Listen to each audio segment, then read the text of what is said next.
আমি একবার গরু কুরবানি কিনবার যাই, কি বিপদ, হুজুর আপনি তালিম হয়ে এই দালালের ফক্করে পড়ছেন, আপনি গরু কিনবেন লোক পাঠিয়ে দেবেন, আপনি কি বুঝতেছেন? আপনি বুঝতে পারবেন এর দাম কি আর কত চাচ্ছে আপনি বোঝেন? আপনি বাড়ি যান তো, আপনার মতন হুজুর এটি চলবি না। বিশ্বাস যদি না হয় আজকে আপনার বইয়ের হাত বুকের উপর নিয়ে বলবেন আল্লাহ যদি আমাকে জান্নাত দেয় জান্নাতে হুর পাবো, খালি এই কথা বলে দেখবেন তো আপনার হাত বুকর থাকে না কুটি যায়, খালি বলে দেখবেন। আজকে পরীক্ষা করেন আসলে আমরা জান্নাতে গেলে কি পাবো, কথা কন না কেন, যেটা পাবো সেটা বলা যাবে না, কিন্তু বউ খালি কই আল্লাহ আমাকে জান্নাতে হুর দিবি গো, ওই ফট করে হাত টান দিবি। আমার কাছে হুরের ধান্দা করতে চান? শ্বশুর বাড়ির থেকে যে বউ মালা বালা পাশে সব ঠিক আছে, কতক্ষণ ঠিক আছে, খাবার বসে খালি বলতে যে হতে হতেই হলো না, হতে হতেই হলো না। বউ কয় কি হলো না গো? আমার জমির ধারে এক জমি আছে গো, 80,000 টাকা দাম, কিন্তু আমার 60,000 টাকা আছে, 20,000 টাকার জন্য জমি হাত ছাড়া হচ্ছে। বউ বলতেছে ধৈর্য ধরেন, এ বছর না হলে সামনে বছর হবে। স্বামী বলতে তোর বাপের জমি, যে ধৈর্য ধরে আগামী বছর আমাকে দিবি। বউ কয় এত রাগ করেন কে? বলে রাগ করার কারণ তুই খালি দয়া করলি, তুই একটু দয়া করলি জমিটা হয়। বউ কয় আমি কি দয়া করবো, এই যে মালা গলার দিয়ে আমাকে ভাত দিচ্ছিস, এই মালা তোর বাপ বিয়ার সময় তোকে দিছে, এই মালার কোনো ঢপ আছে? সোনা আছে এটা আমি মানি, কিন্তু সাইজ নাই। কিন্তু এও এতদিনের পুরাতন মালা এটার চলে, এখন যে ডিজিটাল সোনা মালা নামছে রে, তুই খালি পুরাতন মালা আমাকে খুলে দে। মুসলমানের বাচ্চা ভাত ছোঁয়া আদা করতেছি, আগামী বছর এই সময় তোকে 2 ভরি সোনার ডিজিটাল মালা বানা দেবো রে। বলছি তবে কি ওয়াজ করছে? বলছি তো ওয়াজ করছে মেয়েরা কেবলমাত্র এক ব্যক্তির জন্য সাজতে পারবে, সেই ব্যক্তি হলো তার স্বামী। স্বামী ছাড়া কোনো পুরুষের জন্য সাজাই জায়েজ নাই। তাহলে তুই গলাত মালা দিয়ে কার সামনে রাখবো? তুই তো আমার জন্য মালা পরবি, তো মালা ছাড়াই যদি তোকে ভালো লাগে তা খা মালার কি দরকার আছে? প্রেম হলো অন্তর জিনিস। বউ কয় আল্লাহ রে, এর মতন সিটার তো দুনিয়াতে নেই। স্বামী আর স্ত্রী এই দুটার মধ্যে একটু আল্লাহ করছে, স্বামী উপরে থাকবে, বউ নিচে থাকবে।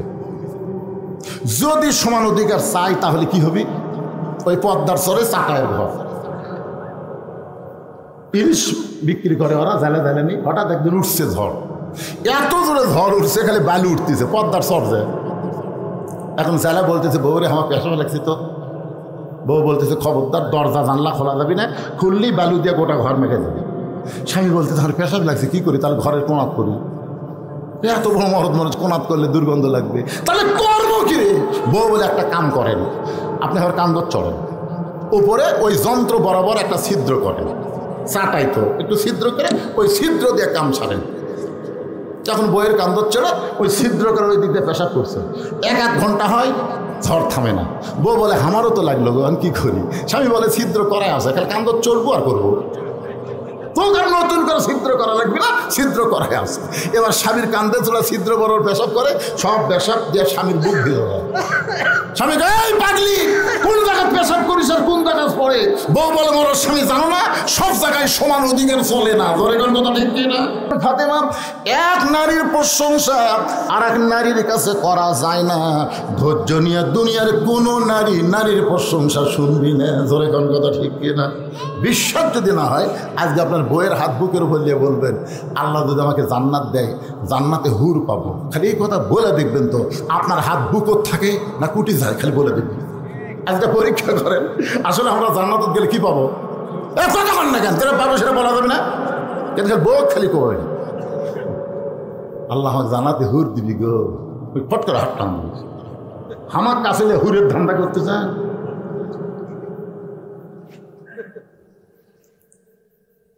ফাতেমাকে আলী বলতেছে একটু ধৈর্য ধারণ করা লাগবে, কারণ কোন আমলের কারণে ওই কাঠুরের বউ তোমার আগে জান্নাতে যাবে এটা শুনবার গেলে ধৈর্য ধারণের দরকার আছে না নাই?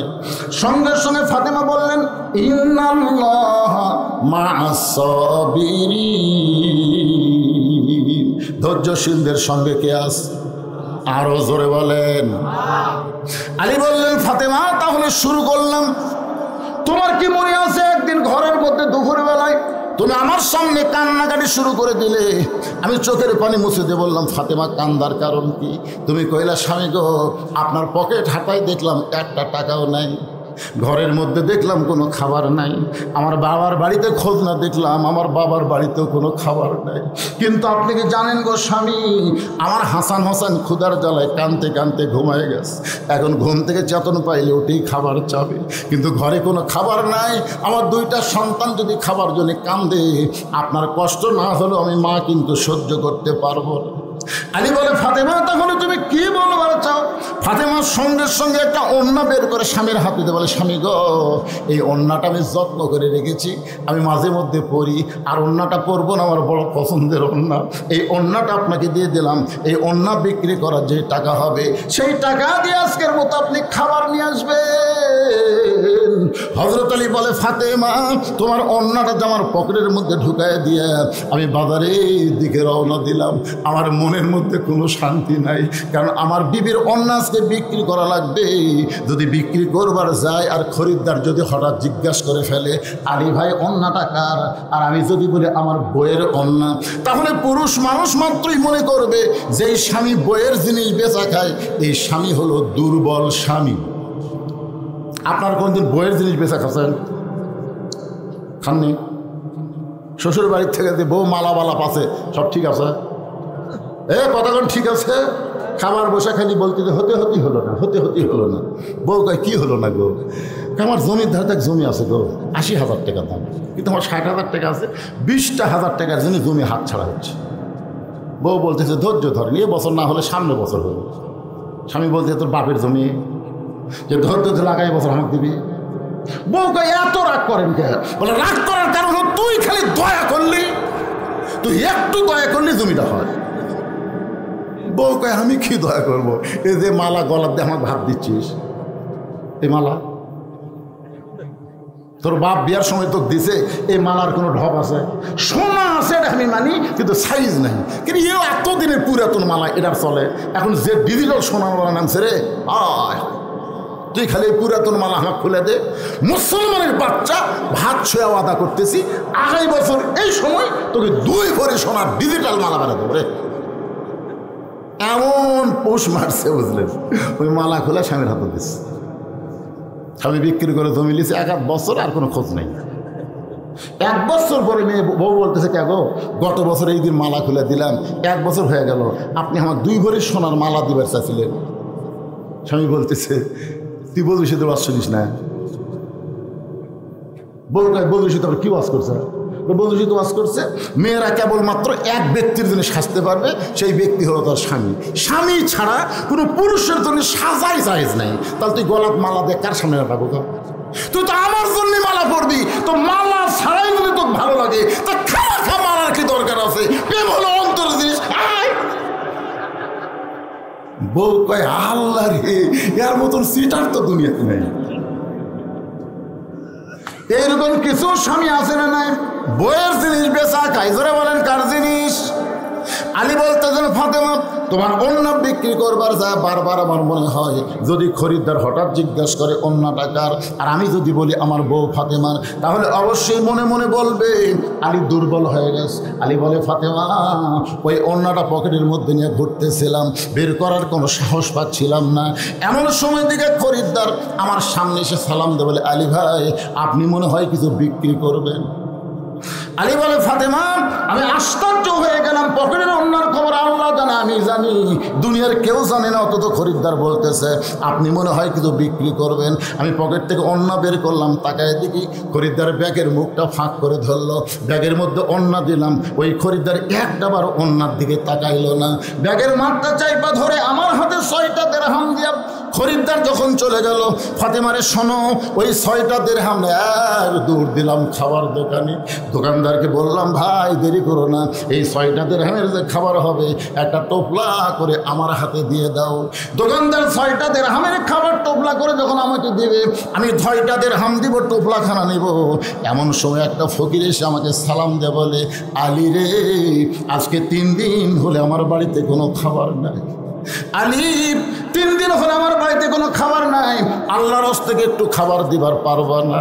আলী বলে ফাতেমা আমার এত রাগ হয়ে গেল, আমি যেন ফকিরকে বলি আল্লাহর হস্তে মাফ করো। এমন সময় আল্লাহর কোরআন বলতেছে আম্মা সাইলা ফালা তানহার, আলী রে সাইলকারীর উপরে রাগ করিস না, সাইলকারীকে খালি খালি ফিরে গেছ না।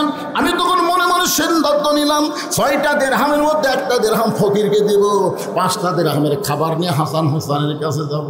এই সিদ্ধান্ত করে 1টা দিরহাম যখন ফকিরকে দিবার চাই, এমন সময় আল্লাহর কোরআন আমার সামনে বলে ওমা তুনফিকু মিন শাইইন ফি সাবিলিল্লাহি ওয়াফা ইলাইকুম ওয়া আনতুম লা তুজলামুন। আলী রে ফকিরকে 1টা দিরহাম দিলে আল্লাহ ওয়াফা ইলাইকুম তোকে ফিরিয়ে দিবে 10টা দিরহাম, ফকিরকে 2টা দিরহাম দিলে আল্লাহ 20টা দিরহাম দিবে। আলী রে 6টা দিরহাম যদি ফকিরকে তুই দিয়া দিস, আল্লাহ তোকে কোরআনের আইন অনুযায়ী 60টা দিরহাম ফেরত দিবে। আলী বলে ফাতেমা আমি আল্লাহর কোরআনকে বিশ্বাস করে ফকিরকে 6টা দিরহাম যেই মাত্র দিলাম, ফকির 6টা দিরহাম নিয়ে হাসতে হাসতে যখন চলে যায়, দোকানদার বললেন আলী ভাই খবর কি, এই খাবার টোপলা কি নিবেন না? আলী বলে ও দোকানদার 1 টোপলা খাবার নিব না, তুমি 2 বস্তা খাবার প্যাকেট করো।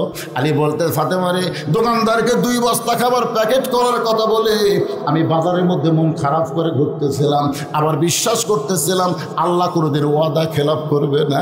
আমি যখন বাজারে ঘুরতেছিলাম এমন সময় দেখে এক ব্যক্তি উট নিয়ে রাস্তা দিয়ে আসতেছে, আমার সালাম দিয়ে বলে আলী ভাই ওয়াদাটা বাজারে ঘোরা কোনো দরকার নেই, এই উটটাকে আপনি কিনবেন? আলী চোখের পানি নিয়ে বলে উঠলা ভাই আমার পকেটে 1টাও টাকা না, আমি কেমনি কিনবো? উঠলা বলতেছে 100 দিরহামে বাকিতে উটটা কিনেন, বিক্রি করে আপনি টাকা দিবেন, এটাও কি আপনি পারবেন না? আলী বলে ফাতেমা রে জীবনে এমন সুযোগ কোনোদিন আমি পাই নাই, 100 দিরহামে বাকিতে উটটা কিনে যেই মাত্র উট বিক্রির বাজারে গেলাম, চারিদিক থেকে খরিদ্দার আমাকে ঘিরে ধরে বলতেছে ও নবীর শিক্ষামন্ত্রী কবে থেকে এই উট কিনা বেচার ব্যবসা শুরু করলে? সোনালা বলেন হযরত আলী ছিলেন আল্লাহর নবীর শিক্ষামন্ত্রী, জোরে কান সুবহানাল্লাহ। রাসূল তখন কি ছিলেন? রাসূল ছিলেন মদিনার রাষ্ট্রপতি। এই কথাটা মনোযোগ দিয়ে শুনবেন, রাসূল ছিলেন মদিনার আর আলী ছিলেন শিক্ষামন্ত্রী, আবু বকর ছিলেন ধর্মমন্ত্রী, উমর ফারুক ছিলেন আইনমন্ত্রী, ওসমান গনি ছিলেন অর্থমন্ত্রী। সোনালা বলে আর আমাদের কতগুলো নেতা কয় লেতা লেতা, ইসলামে বলে রাজনীতি নেই, সাফাত খালি বাড়ির দরকার, কিন্তু ইসলামে যদি রাজনীতি না হয় তাহলে উমর কি? আচ্ছা চিন্তা করার দরকার আছে, রাজনীতি মানে বোঝা লাগবে তো। ফকির গেছে বাদশাহ সাদারের দরবার, যা দেখে বাদশাহ সাদার মসজিদের মধ্যে ঢুকে 2 হাত তুলে বলতেছে ও বাদশার বাদশাহ তোমার দরবার আমি ফকির। ফকির কয় কে রে? কার রাজনীতি? আমি তো বাদশার কাছে আসলাম রে।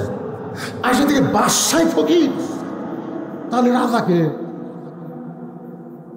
প্রত্যেকটা হাদিস সাহেব, আপনি কোন সালে গেছিলেন? 23 সালে গেছিলেন। প্রত্যেকটা হাদিস সাহেব কাবা ঘর সামনে নিয়ে বলতেছে ইন্নাল হামদা ওয়ান নি'মাতা লাকা ওয়াল মুলক লা শারীকা লাক। আপনারা বলেন তো লাকা ওয়াল মুলক লা শারীকা লাকের অর্থ কি? এই যে হাদিস সাহেব আল্লাহর কাবা ঘর সামনে তো সাক্ষী দিলেন যে রাজত্বের ভিতরে রাজনীতির ভিতরে একমাত্র আল্লাহ ছাড়া দুনিয়ার কাউকে স্বীকার করি না। এখান থেকে প্রমাণ হলো আল্লাহর নীতি হলো রাজনীতি আর মানুষের নীতি হলো ফকরা নীতি। ধরে কোন কথা ঠিক না? আপনি বলতে পারেন ইসলামের সাথে ফকরা নীতির সম্পর্ক নেই, কিন্তু গোটা ইসলামই হচ্ছে রাজনীতি। সুবহানাল্লাহ না কেন? রাজনীতি মানে কার নীতি? বাদশাহ সাধারণ ফকির, তার বাদশাকে তো বাদশার নীতি তো রাজনীতি।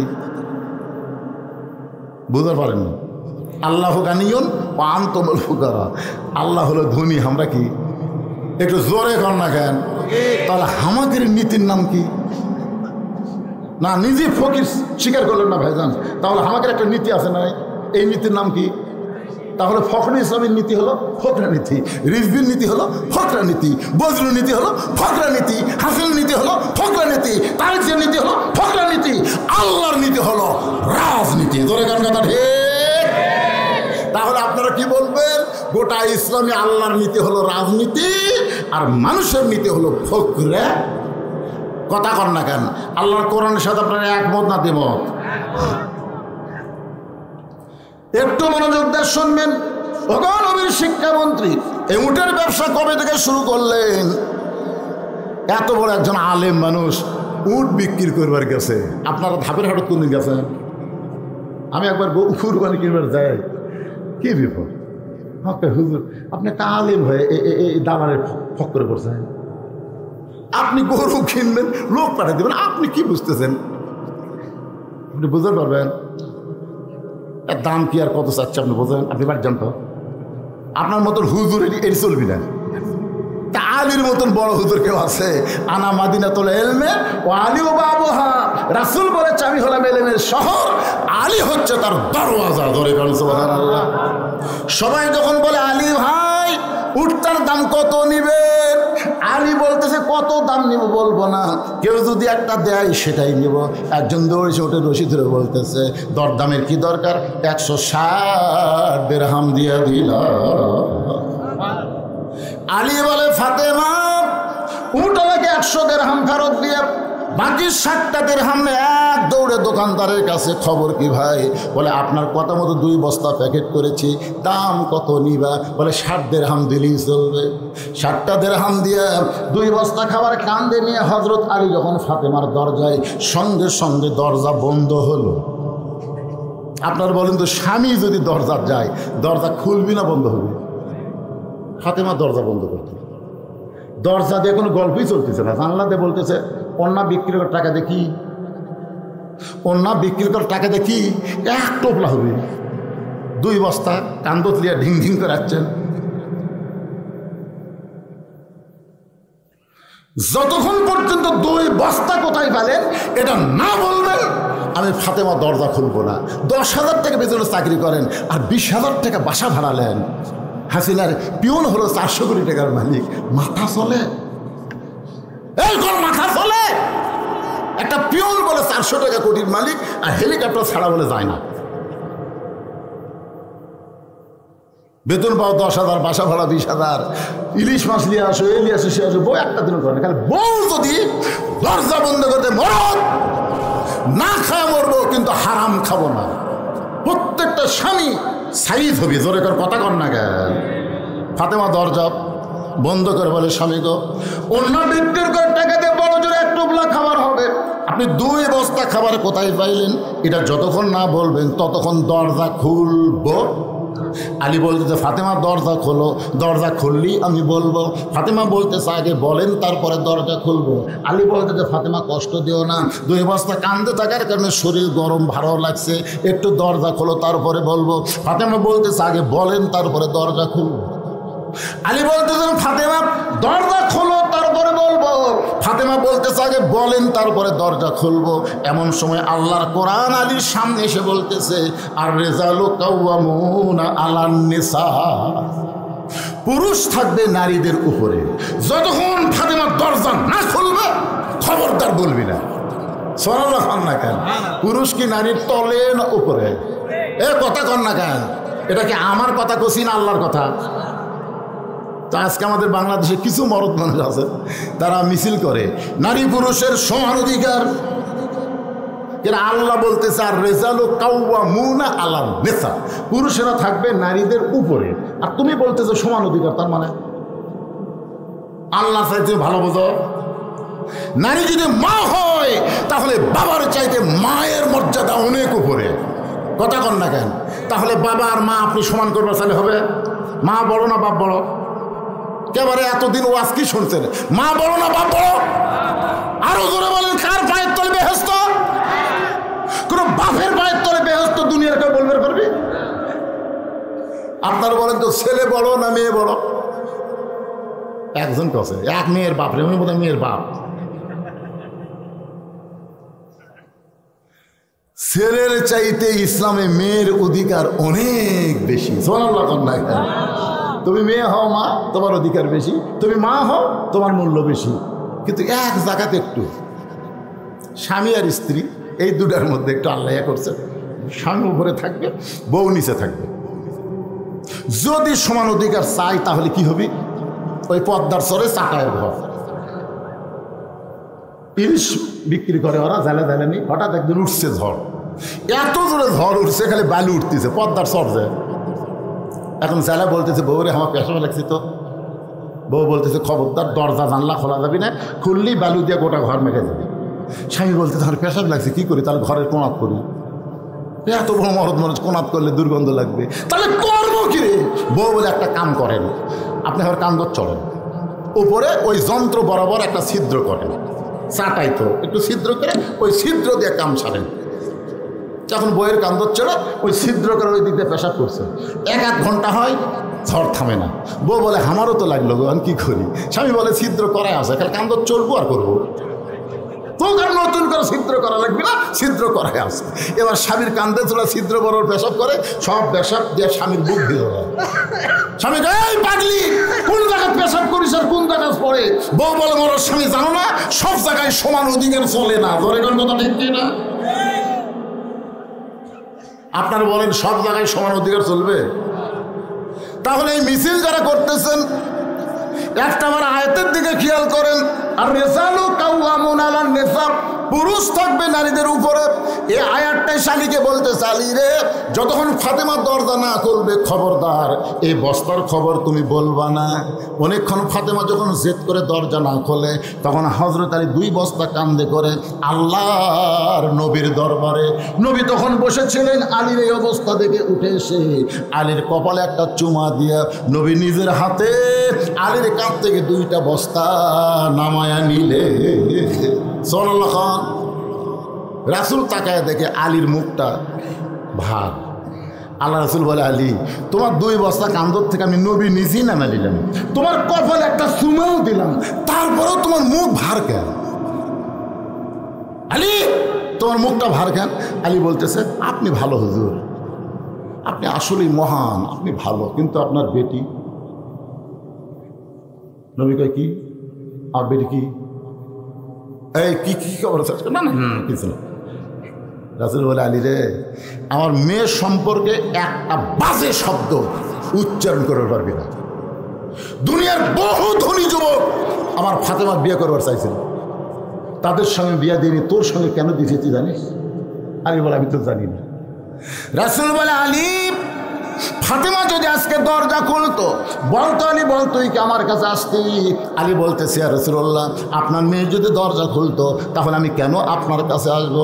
রাসূল বলে, আলী, ফাতেমা দরজা বন্ধ করার কারণেই তো তুই আমার কাছে আসলি। তুই আমার কাছে আসার কারণ হলো, তুই কি বলতে পারিস আলী, ফাতেমার ওড়না কে কিনেছে? আলী, তুই কি বলতে পারিস কোন ফকির তোর কাছে ভিক্ষা নিছে? আলী, তুই কি বলতে পারবি কে তোর কাছে উট পাখিতে বিক্রি করলো? আবার খরিদ্দার হয়ে কে উটটা কিনে নিল? আলী বলতেছে, ইয়া রাসূলুল্লাহ, এগুলো আমি কিছুই জানি না হুজুর, আমি কিছুই জানি না। রাসূল বলে, আলী রে, তুই কি এগুলো জানতে চাস? আলী বলে, হুজুর, আমি তো অবশ্যই জানতে চাই। রাসূল বলে, আলী রে, এই জন্য আমার কলিজার টুকরা ফাতেমা তোর জন্য দরজা খোলে নাই, কারণ ফাতেমা দরজা খুললে তুই আমার কাছে আসতি না, আর আমার কাছে না আসলে এই 4টা মহান খবর তুই পাইতি না। আল্লাহ পাক আমার সব খবর জানায়া দিছে। লিল্লাহি তাকবীর। এখন মা ফাতেমার ওড়না কে কিনেছে? কোন ফকির ভিক্ষা নিল? কে উট বিক্রি করলো? আর কে খরিদ্দারি উটটা কিনলো? শুধু আলী শুনবে না, আমাদেরও জানার দরকার আছে না নাই? 2 নম্বর আলোচনা চলতেছে, আমিলুস সালিহা। পুরুষের জন্য 1 নম্বর হলো নামাজ, আর নারীদের জন্য 1 নম্বর হলো পর্দা। আগামীকাল থেকে আমাদের জন্য একটা আমল আসবে, তার নাম হলো রোজা। জোরে বলেন, তার নাম কি? আপনারা বলেন তো, আল্লাহ কেন বললেন লাআল্লাকুম তাত্তাকুন? কুতিবা আলাইকুমুস সিয়াম কামা কুতিবা আলাল্লাযিনা মিন ক্বাবলিকুম লাআল্লাকুম তাত্তাকুন। আল্লাহ কেন বললেন? আশা করা যায় এই রোজার মাধ্যমে তোমরা মুত্তাকি হবে। জোরে কান সুবহানাল্লাহ। আপনারা বলেন তো, এই কোরআন থেকে হেদায়েত নিবার গেলে কি হওয়া লাগবে? মুত্তাকি হওয়া লাগবে। আর রোজার মাধ্যমে মানুষ কেমনে মুত্তাকি হবে? এই জিনিসটা ওটা বাসা করবেন না ভাই, বিরক্ত হচ্ছেন আপনারা? কয়টা বাজে? কেবল বাঁচতেছি 11টা 20। এমনি তো অসুস্থ হয়ে 2 বছর আসতে পারিনি না, চলন হয়তো হতে পারে আজকের ওয়াজই শেষ, আবার এক মুরব্বী উঠতে পারে। ওটা বসে তো আমার জীবনে আমি আপনাকে রান্নার করে দেখি না। যাক যাক যাক আজান বক্তা তো আছে, আমি আছি 9:30 মনে করেন, আর আপনারা বসে আছেন সেই এসার পর থেকে। নাই শ্রোতার অনেকে এখানে আমি আসার পর তো বহু শ্রোতা দেখলাম, 2-3টা বক্তা গেছে, শ্রোতা ওই এক দলই বসে আছে। যাবেন, অসুবিধা নেই, কিন্তু যাই আমার জায়গা মতো এসে বসবেন, কারণ গুরুত্বপূর্ণ কিছু আজ আপনাদের সামনে আজকে করা লাগবে। তো এখন আপনারা বলেন তো, নামাজ এটা কার জন্যে? কথা কয় না, কার জন্যে? তো নামাজ মানুষ কিন্তু আল্লাহর জন্যও পড়ে, আবার মানুষকে দেখানোর জন্যও কিন্তু নামাজ পড়ে। পড়ে কি পড়ে না? মানুষকে দেখানোর জন্য পড়ে। দেখবেন বাড়ির যখন নামাজ পড়ে ঠিক মতো সেজদায় করেন, কথা কাত মারে, ধরে কোন কথা ঠিক কিনা। বাড়ির 4 রাকাত নামাজ পড়তে লাগে 2 মিনিট, আর মসজিদ এসে ওই মুসল্লি নামাজ পড়তেছে 4 রাকাত 4 মিনিট। কারণ ডানার পরে মনে করে আমি তো একলা লই রে, আশেপাশে লোক আছে, ঠিক মতো রুকু সেজদা না করলে ওরা দেখতে পাচ্ছে। আল্লাহ কাকে তুই যখন একলাই পড়িস তুই ক্যাত মারিস, আর তুই তখন জনগণের মধ্যে বলিস, তখন তুই আমার এলাকার এক চেয়ারম্যানে দাঁড়াও ছিল, ওই একদিনে আসরের নামাজ 4 বার পড়ছে। আপনার বলেন তো একদিনে আসরের নামাজ 4 বার পড়ে, ওই আল্লাহর জন্য পড়ছে। কথা কয় না কেন? জামাই নামাজ পড়ে না, শ্বশুরের বাড়িতে গেছে জুম্মার দিনে, জুম্মার আজান দিলে জামাই ছুতে আসে, বউ বলতেছে কে গো আব্বা যাচ্ছে মসজিদ, তুমি যাবা না? তুই জানিস না আমি নামাজ পড়ি না। আরে পাগল, আব্বা মরে গেলে সম্পত্তি কে পাবে? এই শ্বশুরের কোনো বেটা নাই, যাও। বইয়ের কথা মতো এখন বার হচ্ছে, শ্বশুর বলে চলো হয়ে, জামাই বলে চলো আব্বা, নামাজ ছাড়া মুক্তি নাই, ওইকে নামাজ পড়ে চাই। এটা হলো দেখানোর জন্য। তার বোঝা গেল নামাজ আল্লাহর জন্যও পড়ে, মানুষকে দেখানোর জন্যও নামাজ পড়ে। হজ মানুষ আল্লাহর জন্য করে, আবার মানুষকে দেখানোর জন্য হজ করে। আপনারা বলেন তো, আজকাল বাংলাদেশে কোন নামাজের আগে এরকম লেখা আছে নামাজি মাওলানা বদরুল রশিদ লেখা আছে? আমি কিন্তু 11 সালে প্রথম হজ করছি, তার আগে নামাজ ধরছি। কোনোদিন আমার মাইকিং করতে বলো না নামাজি মাওলানা বদরুল রশিদ, কোনোদিন বলে না। কিন্তু 11 সালে হজ করে এসে 2-4টা বিজ্ঞাপনত আলহাদ লেখেনি। আমি বললাম কারে ভাই, তোর জানিস না আমি হজ করছি? আল্লাহ কেরে হাজি, এত আগে নামাজ ধরলি, তুই নামাজই কোনোদিন হলি না, আর হজ করে আসতে হাজি। তার মানে তুই তো আল্লাহর জন্য হজ করিস নাই, মানুষকে জানার জন্য হজ করছিস। জোরে কর কথা, ঠিক কিনা? দেখবেন হজ করে আসে কতগুলো লোক চাষতলে বসে, কেউ কিছু শুনবার চায়নি। আমি বলতেছি আরাফার ময়দানে সাপ হলো ভাই, তার মানে ওই যে হজ করছে এটা জানার লাগবে না?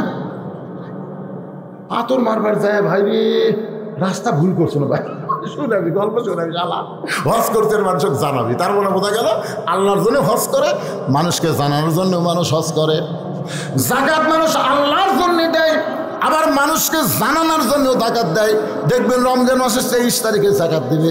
রমজানের প্রথম থেকে গরিবের আসতেছে, চাচা আপনি ধনী মানুষ, আপনি কি যাকাত দিবেন না? বলে 23 তারিখ যাই আসতেছে, তাকেই বলতে 23 তারিখ মানে 23 তারিখে সমস্ত গরিব আসবে, ওই 1 গামলা টাকা নিয়ে বের হবে, আর ক্যামেরাম্যানকে বলবে ভালো করে ভিডিও কর। তার মানে বোঝা গেল আল্লাহর জন্য যাকাত দেয়, আবার মানুষকে জানানোর জন্য যাকাত দেয়। ধরে কোন কথা ঠিক কি না? এই জন্য নামাজের মাধ্যমে মানুষ মুত্তাকি হওয়ার পারে না, হজের মাধ্যমে মানুষ মুত্তাকি হওয়ার পারে না, যাকাতের মাধ্যমে মানুষ মুত্তাকি হওয়ার পারে না। কিন্তু রমজান মাসে রোজা আল্লাহর জন্যও করে, মানুষকে দেখার জন্য রোজা করে। একটা রোজাদারও নাই যে 16 ঘন্টা না খাইয়া পানি না পান করে মানুষকে দেখানোর জন্য একটা লোক রোজা রাখে, এরকম গোটা পৃথিবীতে একজনও। আচ্ছা আপনি যখন, আমি একদিকে আমার এক মুসল্লি এই কুলি করবার যায়, বুঝছেন, কুলি করবার যায়, পানি বলে ওরা আল্লাহ দিবার গেছে, আমি তো আর দেখিনি। ওই কি আছে ভাইরে এরকম করতে, হুজুর কেন লাগছে? আপনি বলেন তো, ওর যে আল্লাহ দিবার পানি গেছে এটা আমি জানি, তাহলে ওই এরকম কান দিচ্ছে কেন? হায় হায় রে, সামান্য পানি গেছে সন্দেহ হয়েছে। আমি বললাম ভাই আপনি রোজা হয়ে যাবি, আপনি টেনশন করেন না, আপনি ইচ্ছা করে খাচ্ছেন না হচ্ছে হঠাৎ। আচ্ছা তখন টিউবওয়েলের মধ্যে গেছে বাথরুম, গরমের মধ্যে ঠান্ডা পানি মাথার উপর পড়তেছে, নাকের উদ্দেশ্যে মুখের মধ্যে ঢুকতেছে। খাবি এ কতক্ষণ গিলা খাবি? মন বলতেছে কেউ নেই। বাথরুমের দরজা বন্ধ করছে, জানলা তো নেই, যে ঠান্ডা পানি নাকের মধ্যে মুখের মধ্যে যাচ্ছে, দুই ঢোক খারে কেউ দেখতে পারবে না। রোজাদার কি কয়? মন রে, কেউ দেখতে না পারলেও আমার আল্লাহ দেখবার পাবে। জোরে কোন কথা ঠিক কিনা? এই জন্য দেখবেন নামাজ আল্লাহর জন্য, মানুষের জন্য, হজ আল্লাহর জন্য, মানুষের জন্য, যাকাত আল্লাহর জন্য, মানুষের জন্য, আর রোজা কোনো মানুষের জন্য না, শুধুমাত্র আল্লাহর জন্য মানুষ রোজা রাখে। জোরে কোন কথা ঠিক কিনা? এই কারণে আল্লাহ বলেছেন আসাউমু লি, রোজা কেবলমাত্র আমার জন্য, ওয়া আনা উজজা বিহি, আমি নিজের হাতে রোজাদারকে পুরস্কার দিয়ে দিব।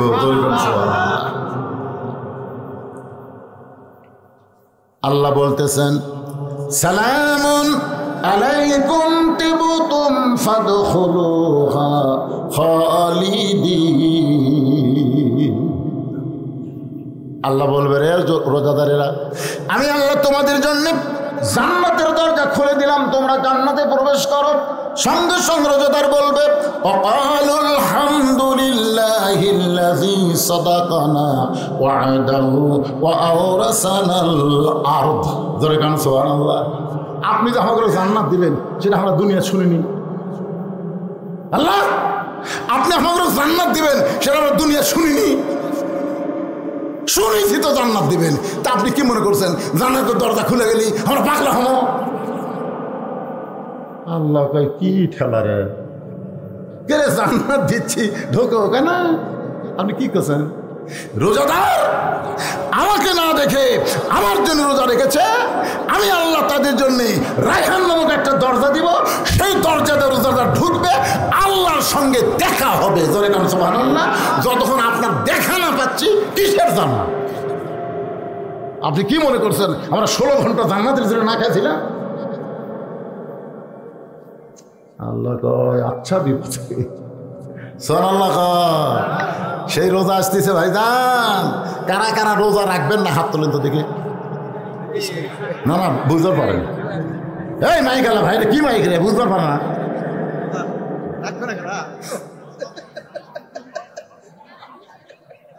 আসলে মাইকের সাউন্ডকে আপনার বুঝতে পারতেছেন? তার আমি কি বলছি, কারা কারা রোজা রাখবেন না।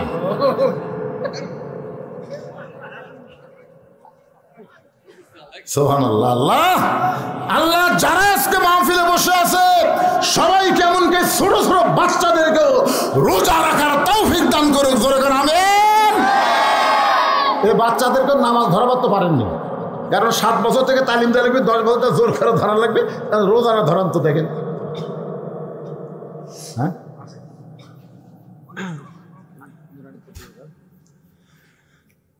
এরপর আল্লাহ বলতেছেন ওয়াতাওয়াসাউ বিল হক। সূরা আসরের 3 নম্বর বিষয় ওয়াতাওয়াসাউ বিস সবর। হক কথা বলতে হবে, হক পথে চলতে হবে, ধৈর্য ধারণ করা লাগবে। এই 2টা বিষয়ের উপর আমি আলোচনা নিয়ে আসতেছি। আমি কোনো ওয়াজ থুয়ে যাব না। নবী ওয়াজ করবেন, আলী বসে আছেন, মনে আছে আপনাদের? মনে আছে? 1 নম্বর কি? আল্লাহু আকবার তাকবীরে আল্লাহ খুশি হয়, শয়তান বেজার হয়। আর যাদের মধ্যে শয়তানি আছে তাদের মধ্যে আল্লাহু আকবার বার হয় না। জোরে কোন কথা ঠিক কিনা? এই বাংলাদেশে বহু দল আছে যে দলের মধ্যে আল্লাহু আকবার স্লোগান নাই, আছে না নেই? বুঝবেন যে দলে আল্লাহু আকবার স্লোগান নাই, এটা পুরাই শয়তানের দল। জোরে কোন কার দল? কারণ আল্লাহু আকবার দিলে তো শয়তান থেকে পারবি না, ওরা সেটা দেয় না। কারণ কি? ওরাই শয়তান। তা আপনার কি সেই দলের মানুষ নাকি? আল্লাহ বললেন ওয়াইজা তুলিয়াত আলাইহিম আয়াতুহু যাদাতুহুম ঈমানা ওয়া আলা রাব্বিহিম ইয়াতাওয়াক্কালুন। এবার বলা গেল একটা হাতের ইশারা দেওয়া যাবে নাকি? এই আয়াতের মধ্যে আল্লাহ বলতেছেন কোরআন এমন একটা কিতাব যার তেলাওয়াত শোনার সঙ্গে সঙ্গে মুমিনদের ঈমান বেড়ে যায়। আর ঈমান বেড়ে যাওয়া মানে চুপ করে থাকা না, ঈমান বেড়ে যাওয়া মানে শয়তানক তাড়ানো। শয়তানক তাড়ানোর অস্ত্রের নাম কি? কথা কয় না। রাসূল বলেছে যত জোরে আল্লাহু আকবার বলবে শয়তান তত জোরে দৌড় মারবে। খুব বেশি যদি জোরে হয় শয়তান দৌড়ানোর সময় ওর পাশা দিয়ে বাতাস বের হবে, জোরে কারণ কি বের হবে? তাহলে চিন্তা করেন আল্লাহ আকবার কি মাল। আরে সেটা আপনার কবার চান না কেন?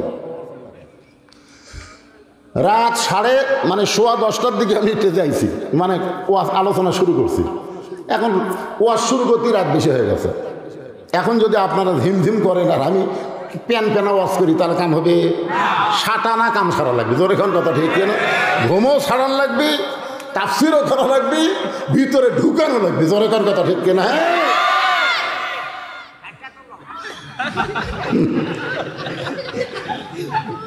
সুবহানাল্লাহ, ঠিকই আছে বাবা। ওয়ালাইকুম সালাম। বিয়াই তো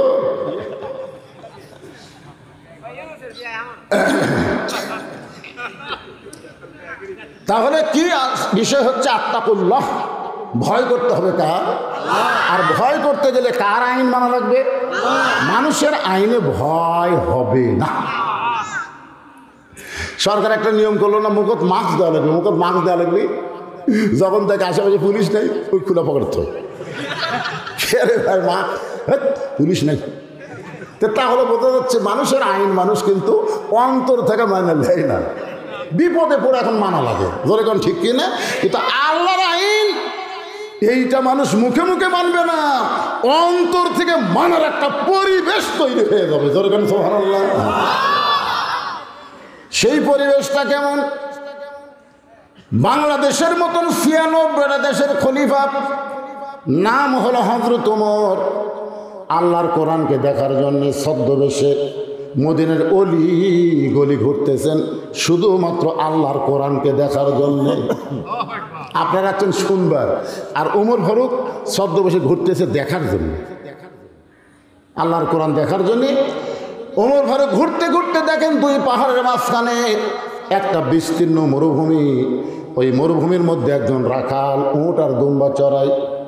ওমর ফারুক আল্লাহর কোরআন দেখার জন্য রাখালকে সালাম দিলেন, আসসালামু আলাইকুম রাখাল ভাই, আমার পেটে ক্ষুধা লাগছে, উটের এক পেলা দুধ চাই। রাখাল মুসকে মুসকে হাসে। ওমর ফারুক বলে, আমি তোমার সালাম দিলাম, উটের দুধ চাইলাম, তুমি হাসো কেন? রাখাল বলে, পথিক তুমি আমার সালাম দিলেই উটের দুধ চাইলেই দুধ দিব না, সালামের উত্তর দিব না। ওমর ফারুক বলেন, আমার অপরাধ? বলে, তোমার অপরাধ হলো আগে তোমার পরিচয় দাও, তুমি কে? এখানে যত মানুষ আমরা আছি আমাদের পরিচয় আছে না নাই? ওমর ফারুক চিন্তায় পড়ে গেলেন, কি পরিচয় দিব?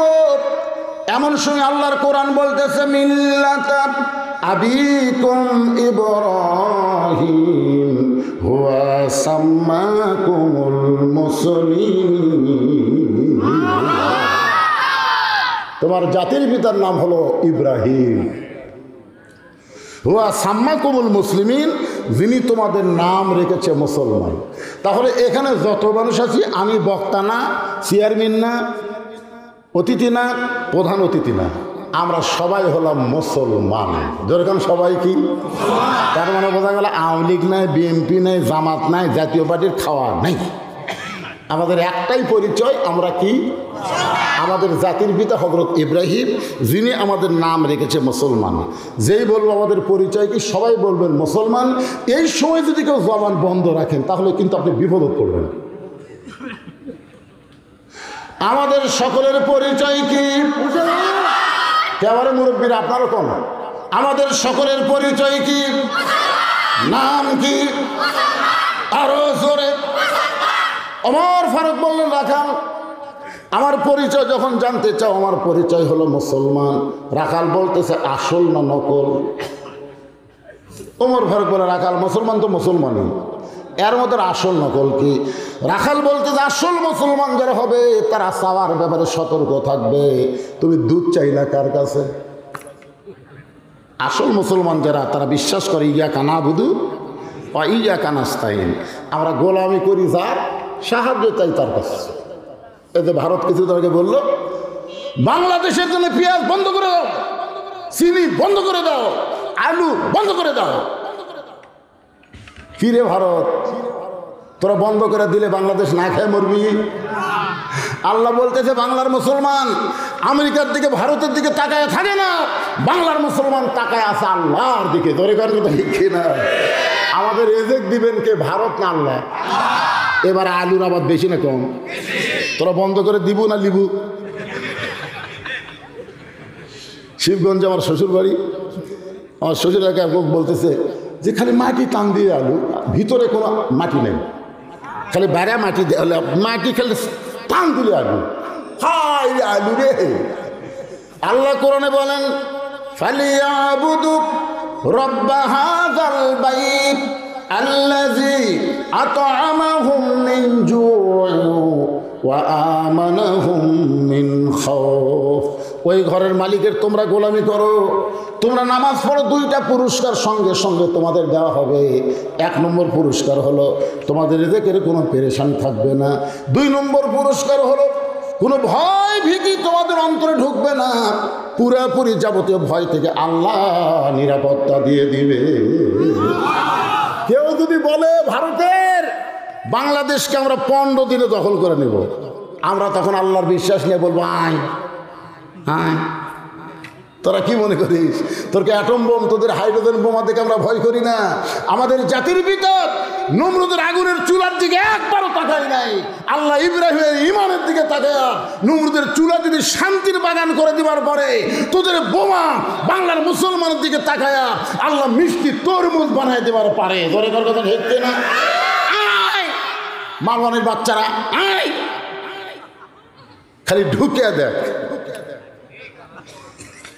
হাসিনা যাওয়ার পরে এরা যা খেপিছে ভাই, কার খেপিস কা? আমি ছেলেদেরকে বলছি আবার আর একটা যুদ্ধ করা লাগবে, তোমরা 3 হাতে একটা করে লাঠি বানাবা আর কোমরে একটা করে খুর রাখবে, কারণ ওরা যদি ঢোকেই তা আমরা লাঠি বিসমিল্লাহ করে পাড়া ধরবো আর খুর দিয়ে কাটা দেবো, গোড়া লয় আগা কাটবো, পোলটা দিয়ে খাতনায় মুসলমান কলমা পাবো। জোরে ধন কথা ঠিক কিনা? আপনারা কি মনে করতেছেন আমার ওয়াজ খালি এখানে আছে? আমার ওয়াজ বাংলাদেশের চাইতে ভারতের মুসলমান বেশি শোনো। গোটা ভারত সয়লাভ হয়ে গেছে যে বাংলাদেশে ঢোকা যাবে না, ঢুকলেই বিপদ আছে। কারণ ওকে ভগবানের খাওয়া নাই তো। কিছুদিন আগে আমেরিকাতে আগুন লাগছিল না? লাগছিল না? ওরা যত প্রকার প্রযুক্তি, সব প্রযুক্তি দিয়ে আগুন নিবার পারতেছে না, খালি বাড়তিছে।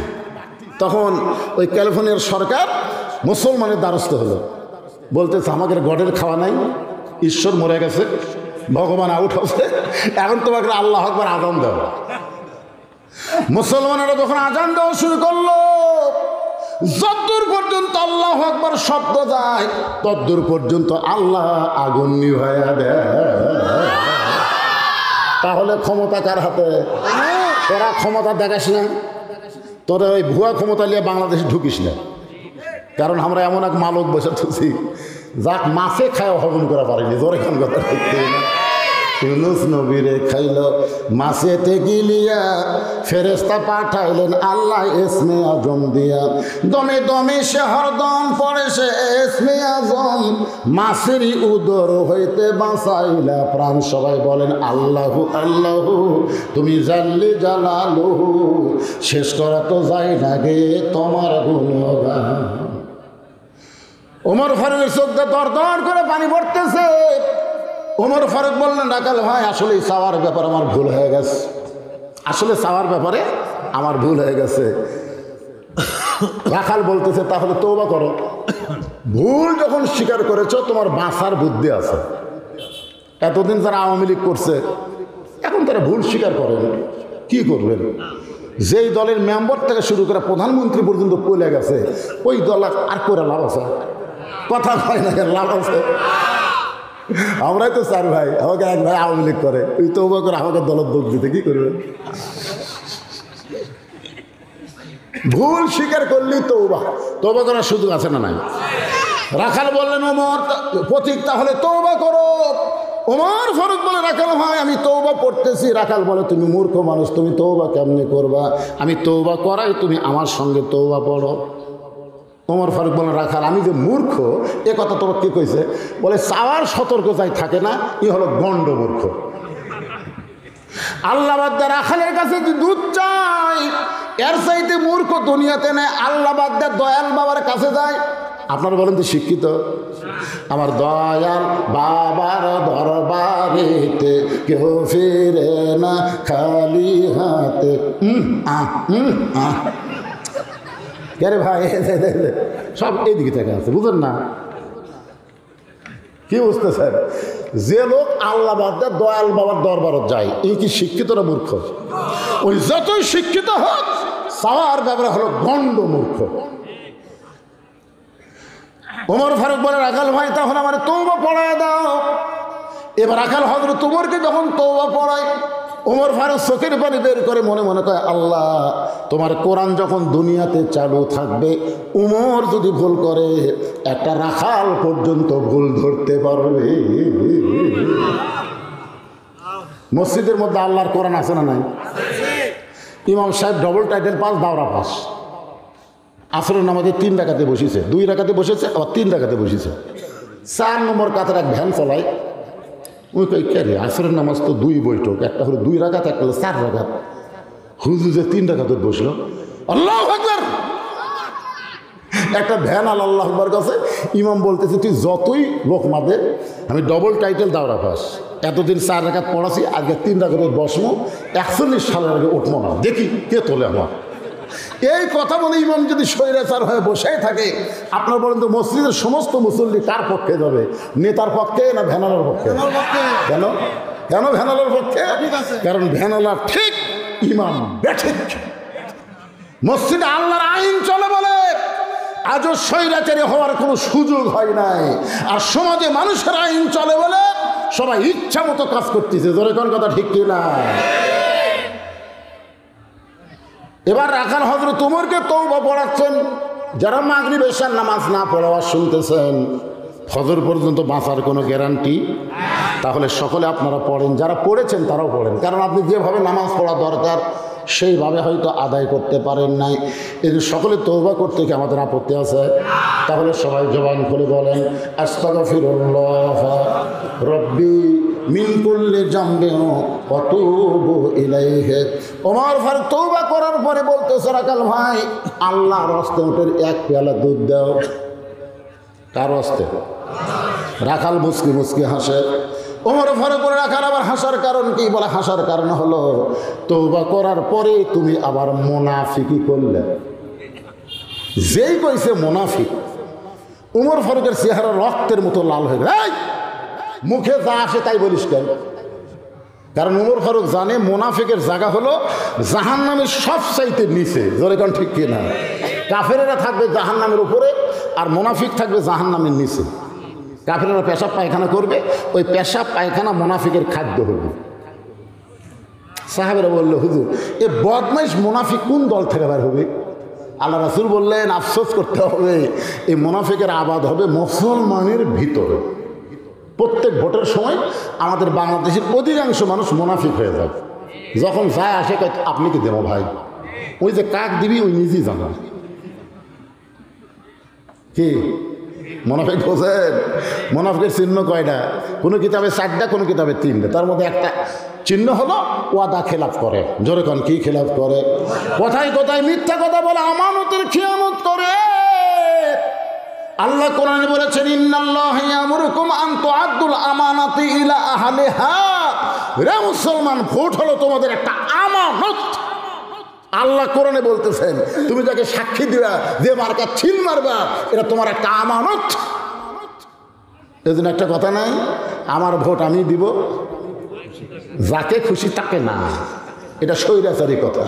আমার ভোট আমি দিব, দেখে শুনে বুঝে দিব। যাকে ভোট দিলে আমাকে জাহান্নামে যাওয়া লাগবে না, এই চিন্তা আগে করা লাগবে, পরে করে কাম হবে না। জোরে কোন কথা ঠিক কি না? কারণ ভাবিয়া করিও কাজ, করিয়া ভাবিও না। একটু মনোযোগ দেন। ওমর ফারুক বলে, রাখাল আমার মধ্যে মুনাফিকের কি দেখলে? রাখাল বলতেছে, তোমার মুখের সাথে মনের মিল নাই। লিমা তাকুলু মালা তাফালুন। তুমি চিন্তা করে বলো তো, আমি কি মালিক? আমি যদি উটের মালিক হইতাম, তুমি আমাকে রাখাল বললা কেন? আর যখন রাখাল বলেছে তখন তোমার মন বলতেছে আমি উটের মালিক না।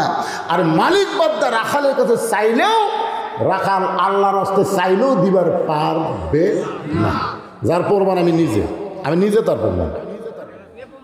পাবনার বাইকোলা টেস্ট থেকে যেই মাত্র নামলাম, এক লোক দৌড়ে এসে আমাকে হাতের মধ্যে 100 টাকা দিল। চকচকা টাকা পকেটে থেকে বললাম, ভাই কারণ কি?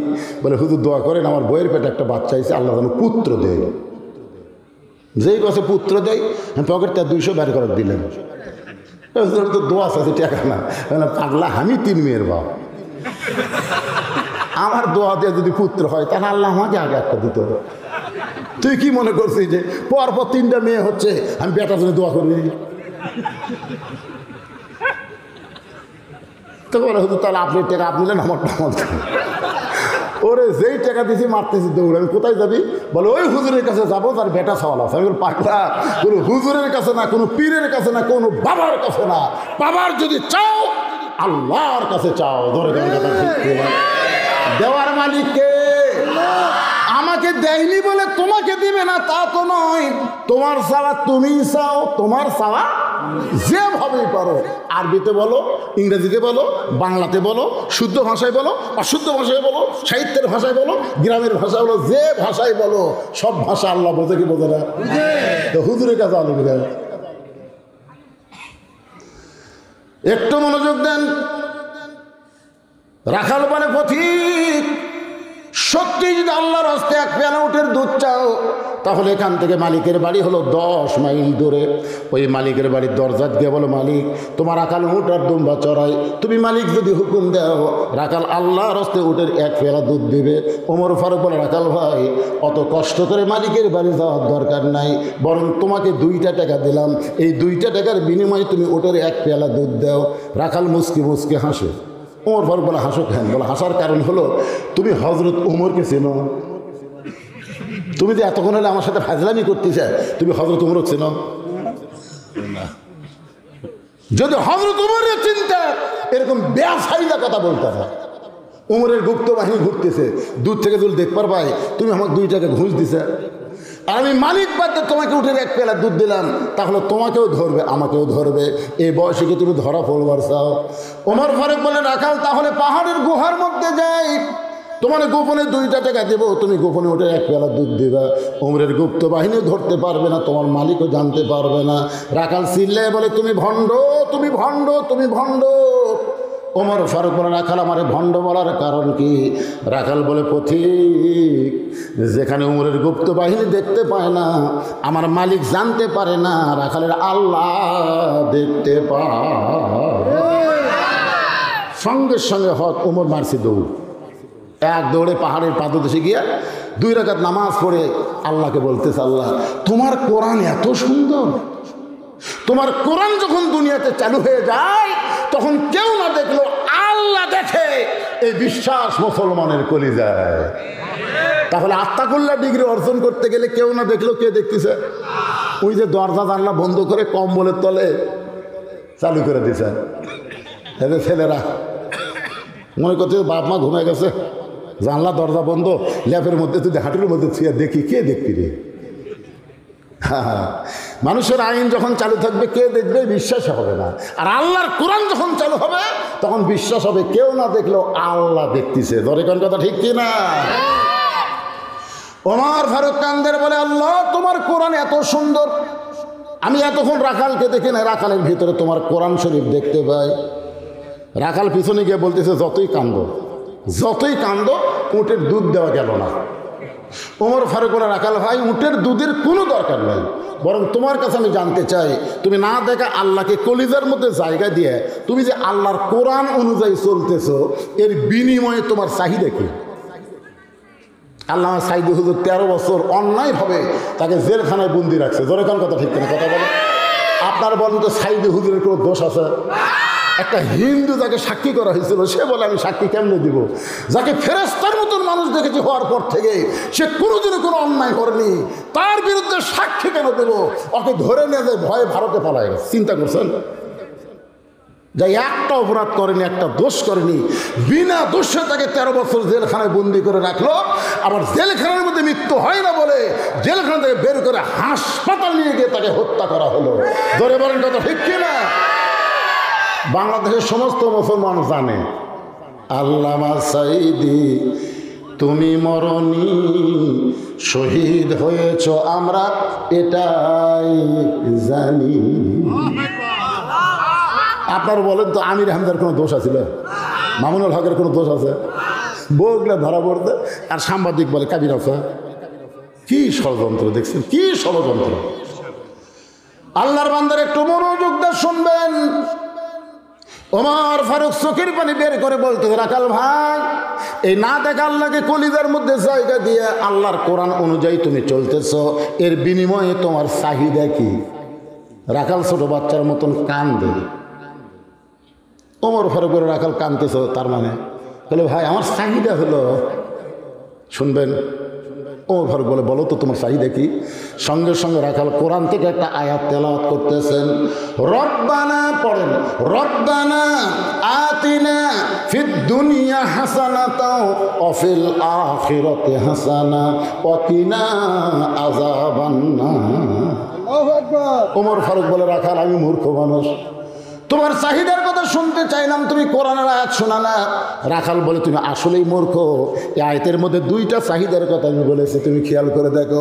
একটা আতিনা ফিদ দুনিয়া হাসানা, একটা দুনিয়া, আর একটা ফিল আখিরাতে হাসানা, একটা হলো আখিরাতের সৌন্দর্য। দুনিয়ার সৌন্দর্য হলো মহামানব হযরত উমরকে আমি এক নজর দেখতে চাই। যে উমর আল্লাহর কোরআন দিয়ে রাষ্ট্র চালায়, সে উমরকে যদি একটা নজর দেখতে পাইতাম, আমার দুনিয়ার চাহিদা আল্লাহ পুরা করত। আমার 2 নম্বর চাহিদা হলো, আমি রাখাল যখন মরে যাব, অধম রাখালকে আল্লাহ যেন জান্নাত দেয়। চাহিদা কয়টা? দুনিয়ার চাহিদা কি দেখবে? উমর মানে ভালো নেতা। উমর মানে কি নেতা? যে উমর আল্লাহর কোরআন দিয়ে রাষ্ট্র চালানোর কারণে আমার মতন রাখাল না দেখে আল্লাহকে কলিজার মতো জায়গা দিবার পারছি, সেই হযরত উমরকে খালি একটা বার যদি দেখতে পাইতাম, ভাই আমার দুনিয়ার চাহিদা আল্লাহ পুরো করতে।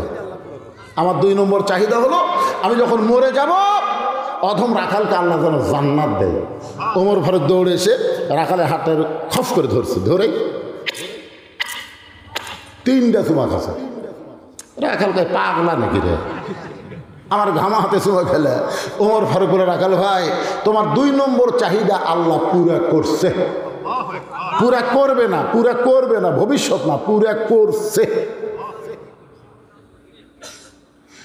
তোমার 2 নম্বর চাহিদা হলো, মরার সঙ্গে সঙ্গে আল্লাহ তোমাকে 8টা জান্নাত খুলে দিবে।